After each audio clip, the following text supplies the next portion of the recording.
Okay, so lesson 2 talks about the volume of prisms. So we've talked about perimeter, we've talked about area, and now we're gonna get into volume. So that's more of a three-dimensional. So I did kind of want to go back a little bit and talk about the area of these shapes here, just so that we know them well for the notes. So our first figure here is a triangle, and the area of a triangle is 1/2 your base times your height. Now, the important key information here is that the base and the height have to be perpendicular. So perpendicular, we know, means that they form that 90-degree angle. So if this was our base and this was our height, we can use that 1/2 base times height in order to find the area. If this was a square, meaning every side was congruent, there's a lot of different ways that teachers will write this. Sometimes they'll say side squared. So they'll write it like this. Sometimes you'll see it as length times width. Sometimes you'll see it as base times height. I often use base times height, but it's really teacher preference. So it just kind of depends on how you've learned that with your specific teacher. And then we have rectangle. You can see this a couple different ways too. I usually use base and height. Again, sometimes you'll see it as, oops, what did I do? Let's try that again. Sometimes you'll see base times height. Sometimes you'll see it again as length times width. It, again, is teacher preference. And then we have the area of a circle, which is pi r squared, where r is our radius. And if we remember correctly, I know it's been a while since we've been at school, but the radius is 1/2 of your diameter. So it's from the center of your circle to the outer edge. So that's going to be your radius.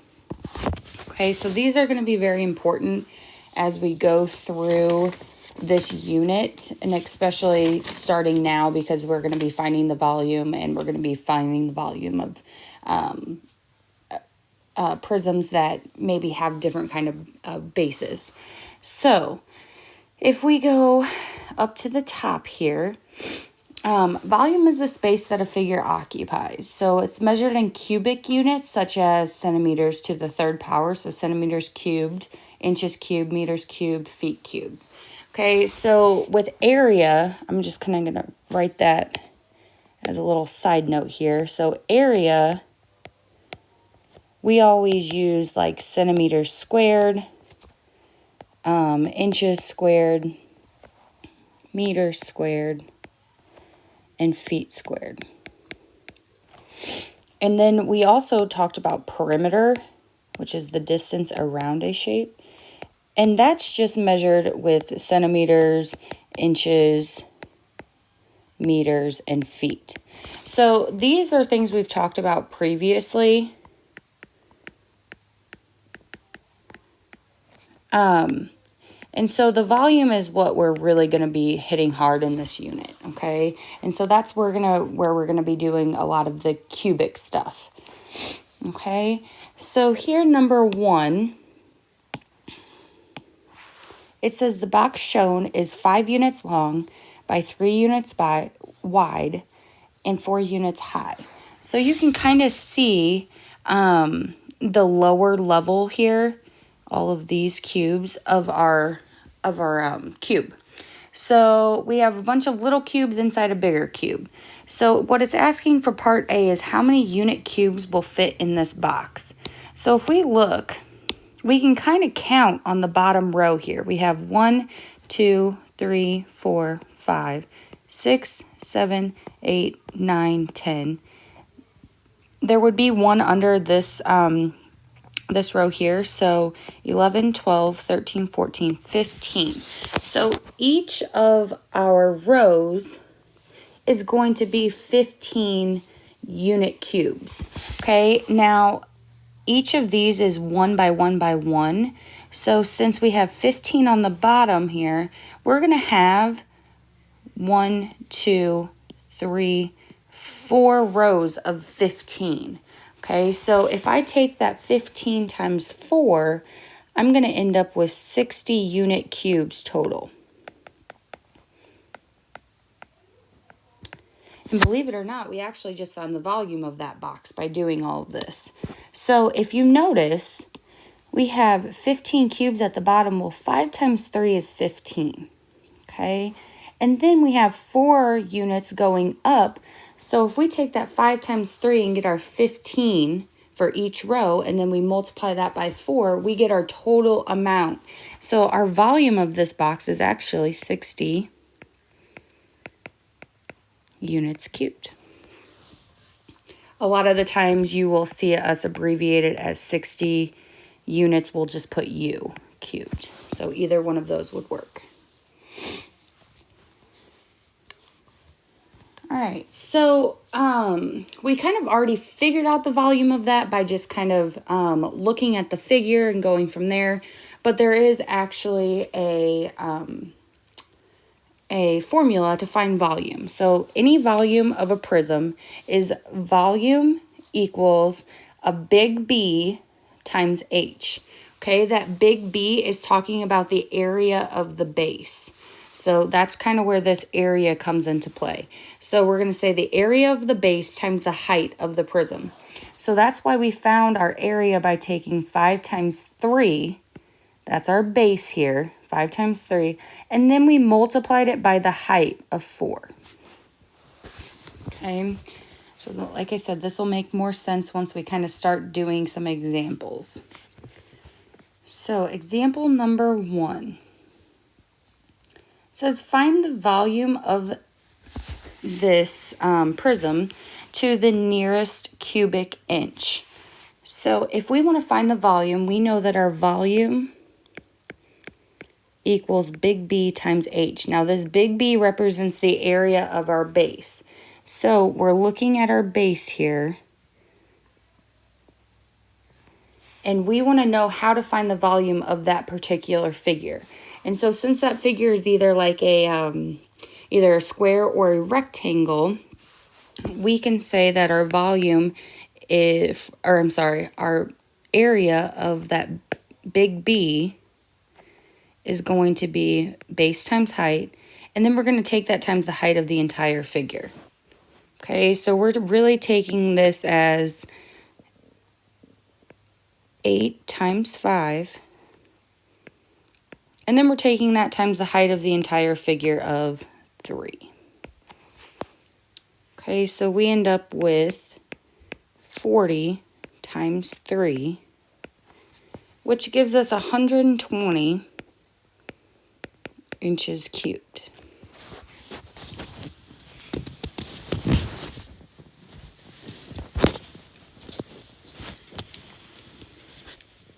Okay, so that would be our volume here. Okay, for number 2, though, it says, given your answer from example 1, convert your answer to cubic feet. Now, our answer for answer 1 is in inches. So we kind of want to figure out how many inches are in a foot. So I wrote that we have 12 inches per foot. The problem is we're not talking about perimeter, we're not talking about area, we're actually talking about volume, which is cubic. So I may solve this a little differently than your teacher might. They might do a conversion because we've talked about conversions. We've also, I think you guys talk about conversions in chemistry as well. But what I do is I say, well, since we're talking about cubic because it's volume, I take 12 times 12 times 12. Okay, I know there's 12 inches in each foot here. Okay, once I get that answer, I end up with 1,728. And I can go ahead and take that 120. And since I'm converting to something larger, since I'm converting to feet, which is larger than inches, I'm going to divide 120 by that 1,728. Okay, and when I do that, I actually get, just give me 1 second here.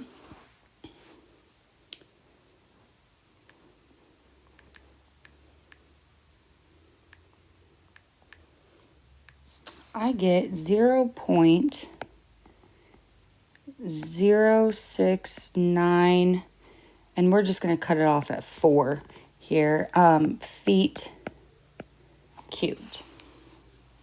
Okay, which makes sense. Our feet should be smaller since we're converting to something larger. Okay,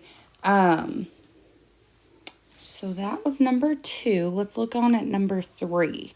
It says, given the value of the figure below is 729 centimeters cubed, what is the value of A?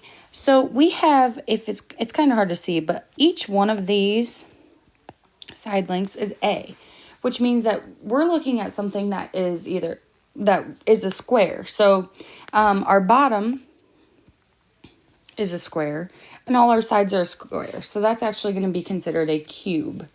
If we are trying to find our what A actually is, we can say, well, volume is equal to big B times H.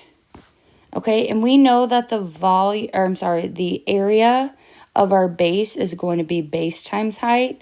So we have volume equals base times height times height. Now, with that being said, we can kind of go ahead and put what our base height and our height of our actual prism is. So we're going to say we know our volume is 729. We know our base is A. We know our height is A.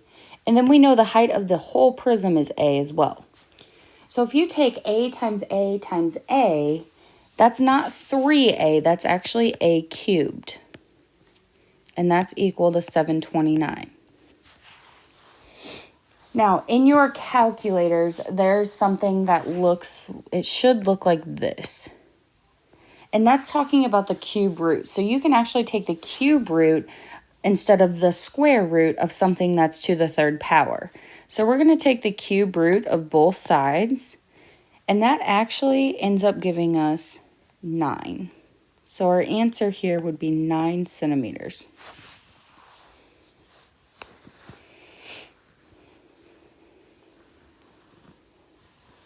Okay, for number 4, the base, we always want to kind of figure out what our base actually is. And the base is the side that has 2 of the same side. So here, our base is here or here.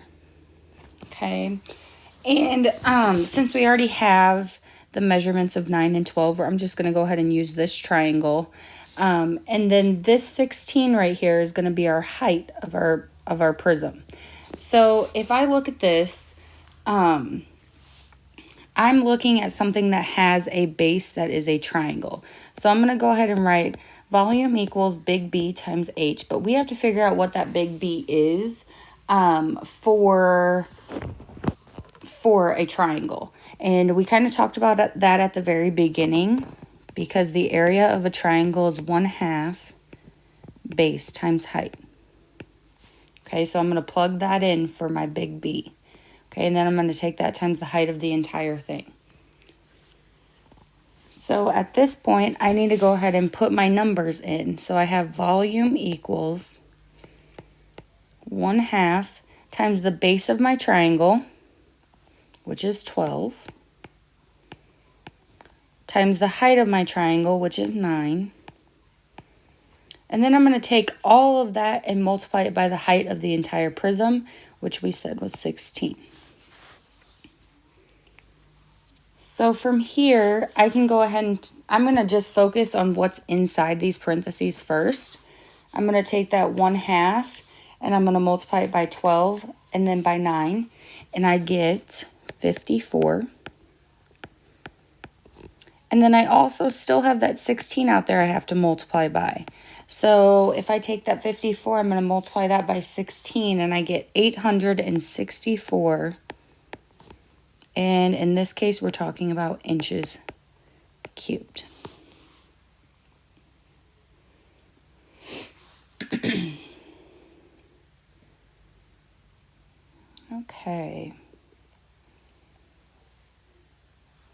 moving on to number 5.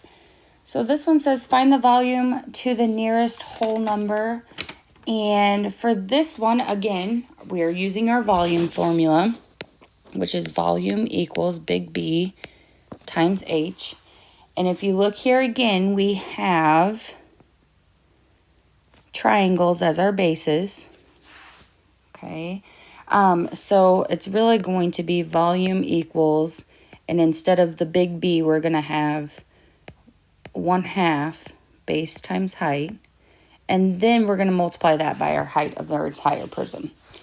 So if we look here, the bases of a prism are both congruent. So that means that both of these triangles, both triangles that I've highlighted here, are actually congruent triangles. So if this is 6 meters, that means down here 6 meters as well. So since we have millimeters, since we have 10 millimeters here, that means that this is also going to be 10 millimeters. The problem is we don't have our height. I mentioned something earlier that is very, very important. Whenever you're talking about area of a triangle, the base and the height have to be perpendicular. So they have to form that 90-degree angle.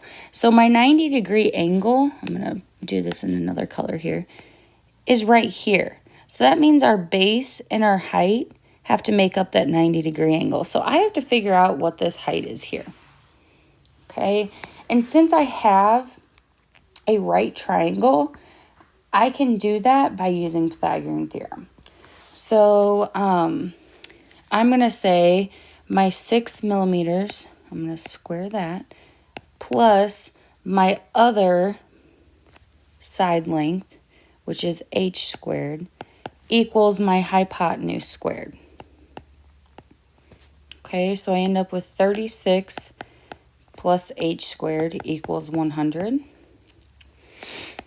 I can subtract, and I get h squared equals 64. Now, in order to figure out what h is, we have to take the square root on both sides, which leaves me with h equals 8.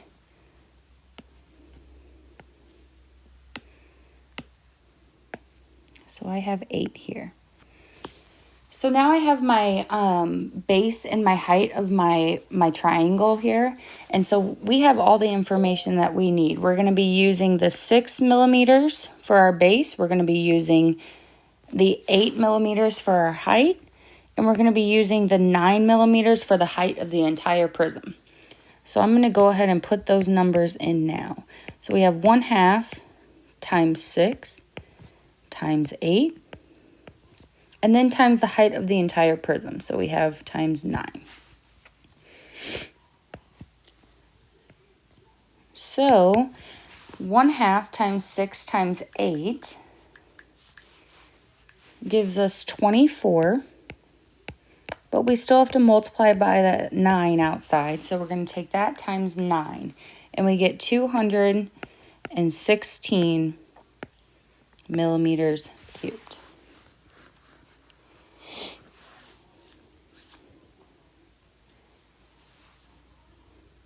Okay, moving on to number 6. It says the height of the prism below is 14 feet, and its base has an area of 12.5 feet squared. What is the volume to the nearest cubic foot? So this one gives us a little bit more information. If you look, the only shape that we have 2 of here is right here, and it's actually going to be on the bottom as well. Okay, so that's going to be our base of our prism. So we're going to say volume equals big B times H. And here it tells us a lot of information. So it says the height of the prism below is 14. So we're going to say the height of this prism, so this right here, is 14 feet. It also tells us that the base has an area, so the area of that shaded region there is going to be 12.5. Okay, now we don't really know how to find the area of the shaded shape. Okay, So it tells us that right here. So we can go ahead and plug that in. That's what this is, the area of our base. So the area of our base, it tells us, is 12.5. And it also tells us that the height of the entire prism is 14. So we're going to take that 12.5 times 14, and we end up with 175 feet cubed.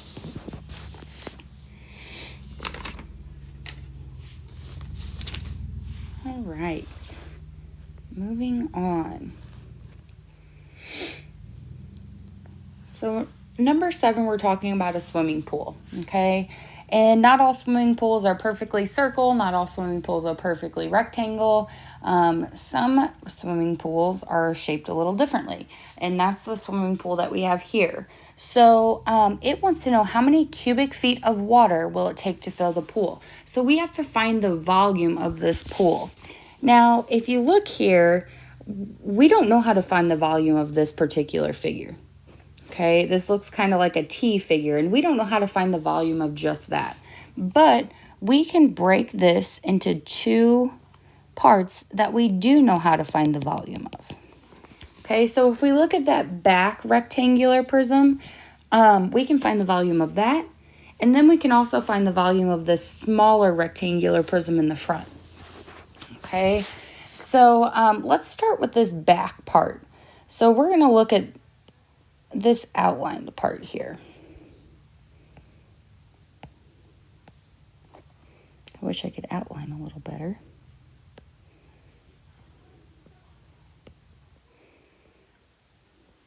Okay, so that's the figure we're actually going to be looking at for right now. So if we look at that particular figure, we need to find the base and height of our actual base, and then we need to find the height of the entire prism. So since it's a rectangular prism, this is actually going to be base times height times height. Well, apparently I can't write. Let's try that again. Base times height, and then times height again. Okay, so I need to know what this whole entire base is. And so if we look here, this says 10, and this says 10. But we need to find what this in the middle is. So let's go ahead and let's label that in red. We need to find what that is. So we need to look at our other lengths that are given and figure out if any of those would match. So this 4 up here, this 16 and 8 really have nothing to do with that. But this 20 is actually going to be the opposite side of the base of our other figure. So if we look, this is also going to be 20. So we can find this entire length here is going to be 10 plus 20 plus 20, which is going to give us 40.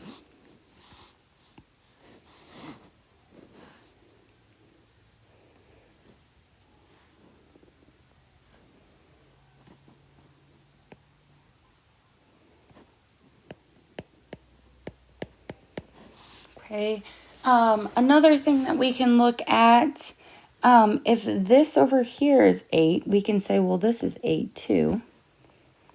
And then we have 16 up here, which means that this is going to be 16 as well.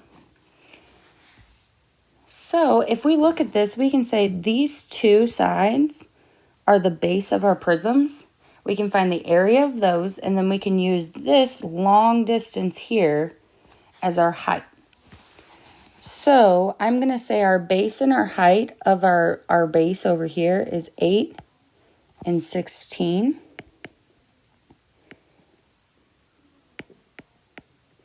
And then I have to take that times the height of the entire prism, so that's going to be 40. And I need to multiply all of those together. So we have 8 times 16 times 40. And we get 5,120. Okay. But we're not quite done because we've only found that back part. So I'm going to erase everything because this looks like a mess. So I'm going to erase all of this. And now we need to find the actual volume of this front figure. So I'm going to go ahead and outline that.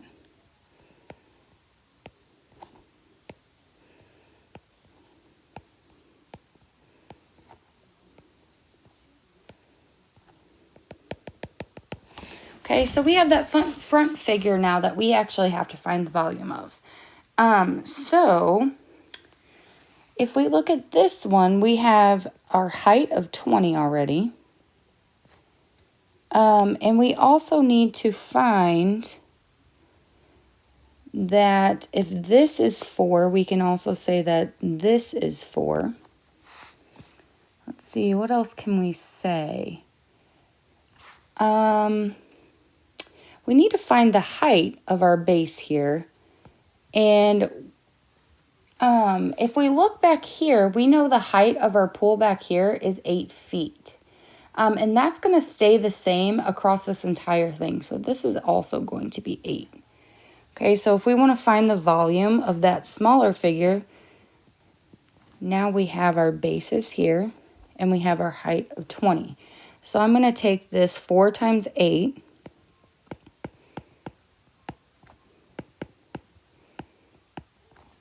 For the base, for right here, 4 times 8. And then I'm going to multiply that by the height of the entire prism of 20. So if we take 4 times 8 times 20, we end up with 640. Okay, now we're not quite done yet. Yes, we found the volume of each one of our figures, but we actually have to add those together since it's an entire pool. So if we take those and add them together, we actually get 5,760 feet cubed. That's one of the harder examples that we have, actually. That's difficult. You really need to look at where your labels are and try to label other sides accordingly. Okay, but for example, for part B of that same question, it says if 1 cubic foot equals 228.3 liters, how many liters of water will be in this pool? So all you have to do here, since we have 5,760 cubic feet, we're going to have to multiply that by our 28.3 to see how many liters are going to be in this pool. And if you do that, you get 163,008 liters. So that's how much it's going to take to fill this pool.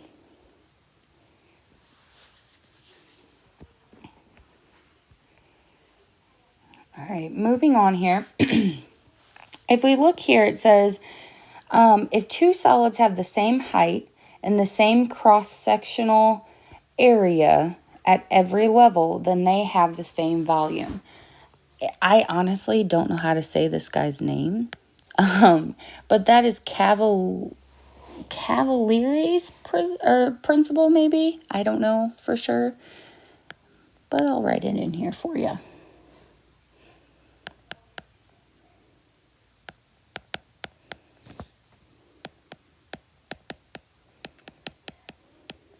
Okay. So this right here is actually what we call an oblique prism. It's kind of slanted. Okay. So it's kind of like maybe like the Leaning Tower of Pisa. That's kind of what it reminds me of. So that would be an oblique prism. Okay. So for number 8, we actually have to find the volume of this oblique prism in cubic inches. So if we look at this, we have to find volume equals base, or the area of our base times our height. So we get area of our base as B times H, because these here are our bases. Okay, and then we have to find the height. And a lot of people want to say that this 17 here is our height, but that is actually not our height. Okay, what that 17 is our slanted height. but that's not the actual height. We need to find this height over here. Now, since this is 17, that means that this part of this triangle over here is also 17. Okay, so that side length stays the same over on the other side. And we can then find that height by using our favorite thing in the world, Pythagorean theorem. Okay, so we have our a squared plus b squared equals c squared. Okay, now a squared is, we can use our 3. We don't know what our other side length is, so we're going to say that's just going to stay as b squared equals, and then we have our hypotenuse of 17 squared. Okay, so we end up with 9 plus b squared equals 289. Okay, we can go ahead and subtract. We get b squared equals 280.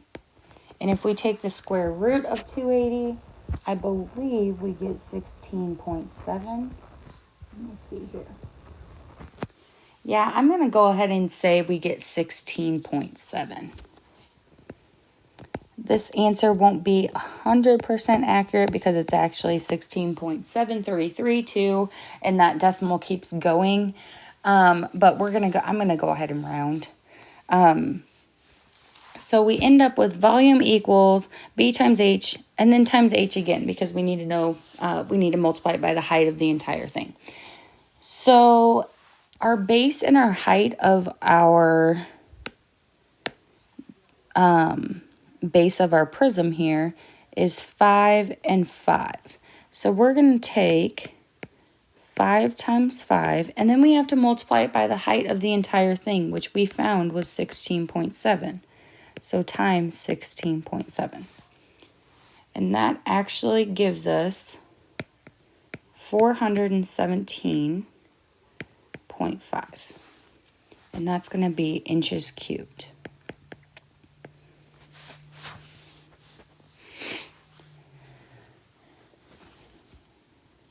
Okay, so I hope we're doing okay so far. We only have one more example here for this particular lesson.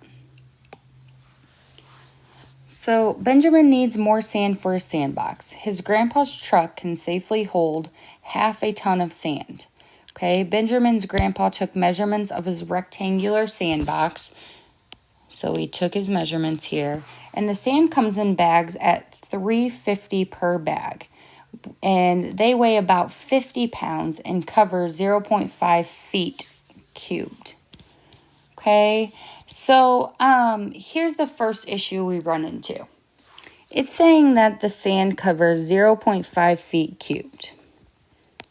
Okay, now with that, these tick marks above the 75, the 60, and the 5, those actually mean inches. So we're going to be finding the volume of the sandbox in inches, but we're going to have to do some conversions so that we can actually get it to feet.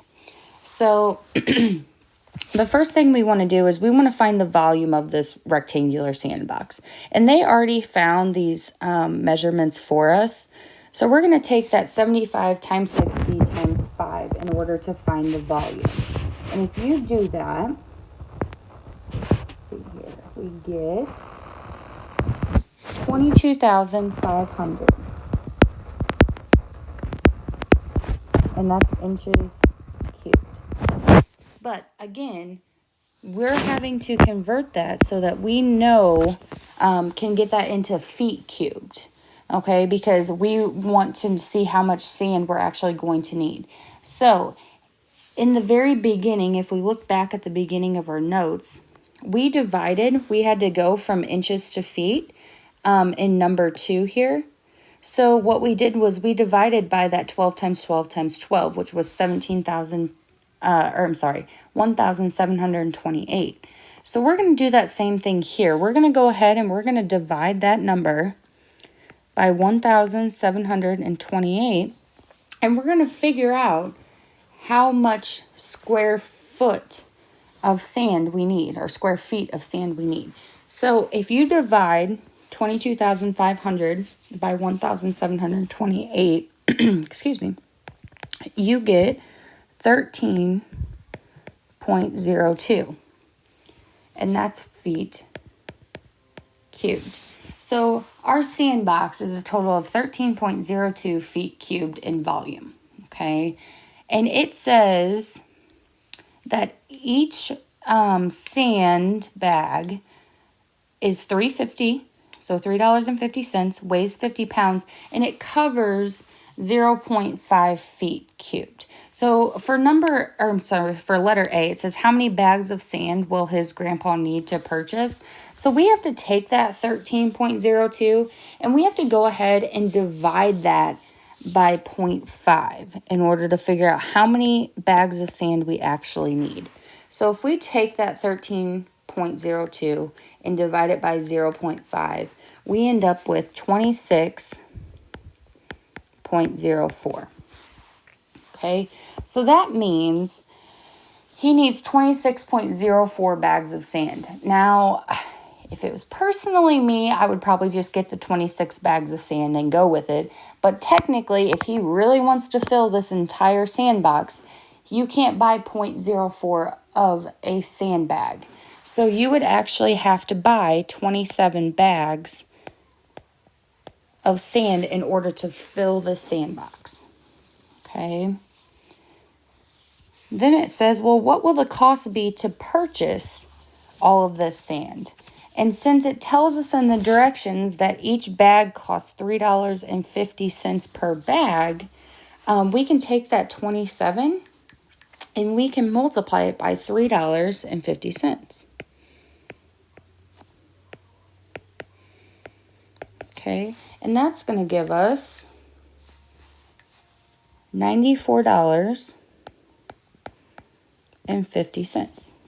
So this is going to end up costing us $94.50 for all of the sand. Okay. And then it says, well, will he safely be able to transport the amount of sand needed in one trip, or will he need to make multiple trips? So again, in the beginning of this question, so it tells us that his grandpa's truck can safely hold a half a ton of sand. Okay, a ton is 2,000 pounds. So if we take half of that, his truck can safely hold 1,000 pounds. Okay, and so we need to figure out how much this is actually going to weigh. So it says each bag weighs 50 pounds. So I'm going to take that 27 and I'm going to multiply it by 50 to see how much all of it together is going to weigh. So 27 times 50 gives me 1,350 pounds. Okay, now, since that number's over the 1,000 pounds that his truck can safely hold, we're going to say that no, he can't safely make it in one trip. He would have to make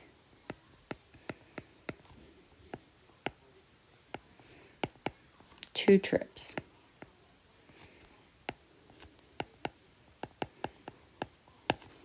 Okay. So that is all for lesson 2. If you have any questions over lesson 2, please talk to your specific teacher. So email your teacher and ask them for some clarifications. We will be making videos for lesson 3, 4, 5, and maybe there's 6 of them. Okay, so you will see videos for each lesson of this particular unit. I hope everybody's staying safe.